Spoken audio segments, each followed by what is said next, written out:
Hi, Instructor Sorg. It's Claudia Dalton. It's nice to meet you. I'm recording this video for Com 263. The reason for this video is to describe the Nakarima culture, American culture, how an outsider can see it, and the evolution of these cultures, if it's good or bad. So the Nakarima culture, I found it very interesting, but I do have trouble relating it back to American culture. The root of the Nakarima culture is that the human body is ugly and diseased, and through rituals and ceremonies, you can purify the body.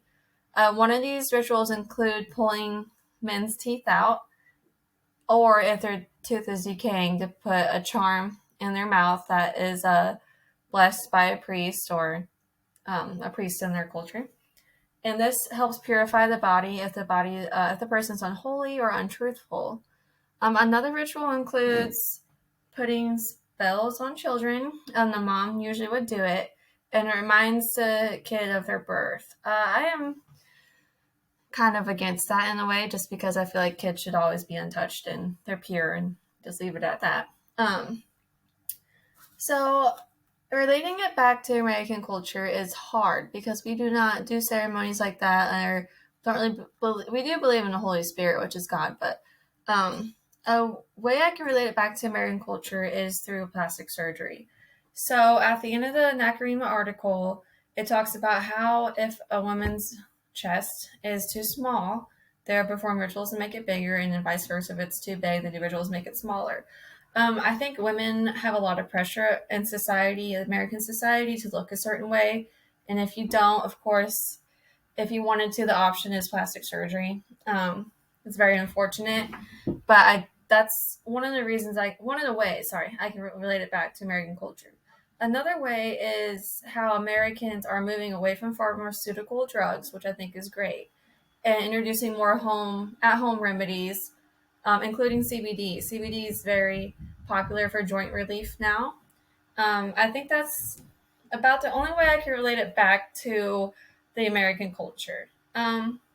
So going on to our second part, which is talking about a communication pattern, practice, or ritual in American culture that can be seen from an outside observer.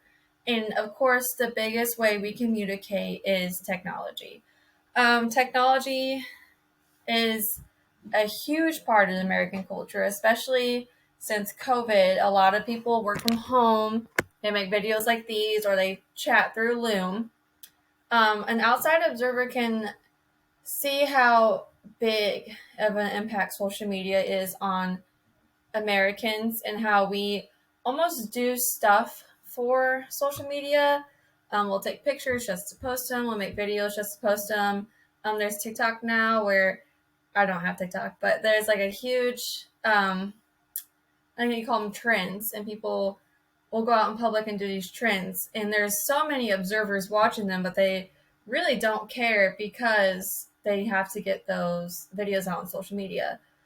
I think that connects to the U.S. cultural worldview and values, as we really want to be seen. We want to be different, and we want our differences to be valued. And that's all that I can see American culture being right now is through technology. It's kind of taken over our life. We want to be seen and heard, and we want our differences to be valued. And if it's not valued, of course, there's a trend now where you get like blacklisted off social media, yet people commenting bad stuff. Like literally, people will ban you off social media. So I think that is a practice in our culture that an outside observer can see. Um, I think that back in the 1950s, no one had cell phones, and everyone was living the American dream for themselves. They had a family. They went outside and played baseball. Sport games were just as important as church. People would go to church on Sundays and then gather around the radio, listen to the ball game. And now Sundays really don't have a meaning like that anymore. People don't really go to church. People don't really, I mean, people go to sports games and stuff, but it's not as valued as it used to be. And I relate that all back to technology. Um, we just don't do stuff for ourselves anymore. We do stuff for our phones. We do stuff for our followers. Even like when you go to the park, and I take my son to the park all the time. You see all these parents on their phones more taking pictures of their kids. They take pictures of their kids, and then their kids go play, and they sit there, and it almost seems like they post them online. I'm not like that. I'm not saying that that's a good thing or a bad thing. I personally like to put my phone away whenever I'm around my kid. I think it's very important for him to see I'm involved. Um, it just the culture of America have changed so much since technology has really taken over.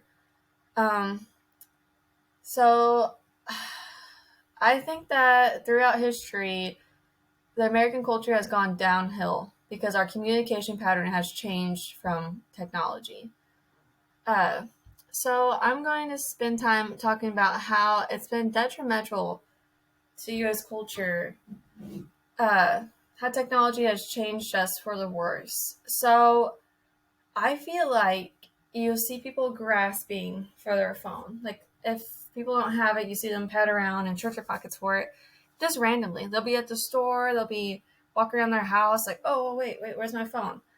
Um, I also found an article by uh, U.S. World News Today saying how the psychological effects on teens for social media is it makes them feel more isolated from their actual peers at school and from their parents. So having a technology, according to World News, has psychological effects on the teenagers, making them feel more isolated. It says about 59% of teenagers are are depressed due to isolation, and that is all linked back to technology 2022. Um, I think it's really sad that our communication pattern has broadened, it's increased, but it has decreased our values, it has decreased our mindset, and it has decreased our feelings of loneliness and depression. Okay, so I believe the communication pattern and culture of technology is detrimental to American society. I think that it's harmful to our minds, bodies, and souls. I think that it takes time away from our family. I think it takes time away from everything we do in our life. And it causes car wrecks, fatality. It's just technology has just ruined our values. I'm going off on a whim here, and it's something that I have recently noticed with Apple products. So I have my phone right here, and you can see the apple with the bite taken out of it. And I relate that back to the Bible, Genesis 1, when you have Eve who takes a bite out of the apple of the tree of knowledge and wisdom and dooms humanity. Um, you're not supposed to have access to all the knowledge in the world. You're not supposed to be able to just have knowledge at your fingertips. And I just see that Apple products kind of taking over humanity in a bad way. I just find it, coincidental that the back of our iPhones have an apple taken out of it. It says in the Bible that evil will always show itself. Like no matter what, evil will be evil, and you'll notice it. And I think that's one of the ways that God kind of shows us. So we're not supposed to be on our phones. We're not supposed to have technology like we do. Now, of course, I go to school online, and it is nice talking to friends and family through our phones. So there is mixed emotions about it and feelings. But American society has gone downhill since technology has taken over. And that concludes my video. It was very nice to meet you like this. I love your class, and it's been great to just see you, and our discussion boards have been amazing so far. I wish you well, and happy week 3. It's coming up. Thank you.